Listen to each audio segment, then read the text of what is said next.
All right, alerting back in here, back to this situation involving Japan's nuclear power plants, which are of great concern right now. Several of them, there are 11 nuclear power plants in Japan. We understand that 7 of them have been shut down. There are no reports at this point of any leaks, but the government is ordering thousands of people to leave the area near one plant, Fukushima plant, that is 170 miles northeast of Tokyo. This is looking like ground zero for where this hit in Japan right now. So that is of major concern.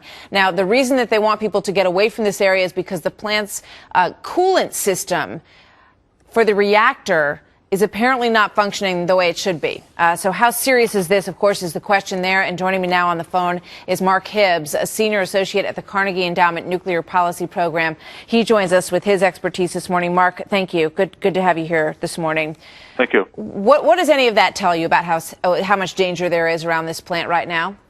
Well, basically, the situation, as I understand it, is that the reactors are not being cooled as they should be. The reactors are cold. They've been shut down. There is no critical reaction in the core.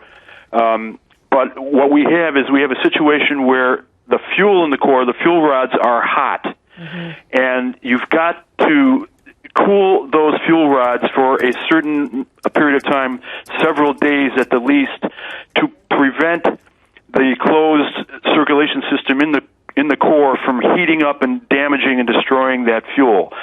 So what we understand to be the case is that they have 2 problems on the site. One problem appears to be that they don't have enough electric power on the site to operate the pumps and the equipment to cool that core down.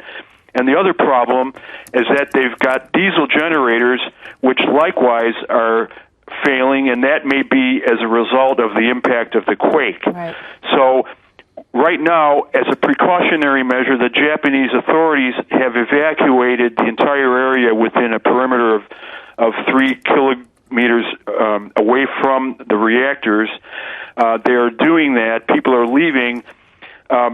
And at the same time, the government is trying to get additional sources of power to power that equipment and get that core cooled down. So they're looking for additional equipment. The power company, Tokyo Electric Power, which is the utility that owns that company, is arranging to send 8 additional power generator equipment, power generator aggregates to the site to connect up and get cold water into that reactor core. All right. What if they, Mark?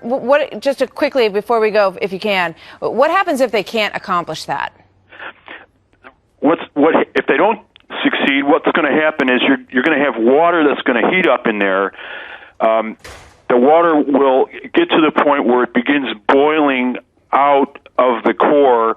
You're going to have the water levels in the reactor core falling and eventually exposing the fuel rods in the core to the atmosphere. That means that heat will not be taken away. There will be no core cooling there, and the fuel will be damaged because the metal cladding around the fuel rods will be damaged. They can buckle, they can balloon, they can burst, and then you're going to get fuel which is directly exposed to the atmosphere. The fuel will degrade, it will fall down into the core, and then you've got an onset of a core melt accident. Yeah, which is that's a scenario nobody wants to see. Mark Hibbs, thank you very much. We'll be following this throughout the morning with your help, sir. Appreciate it. A lot of scientists out there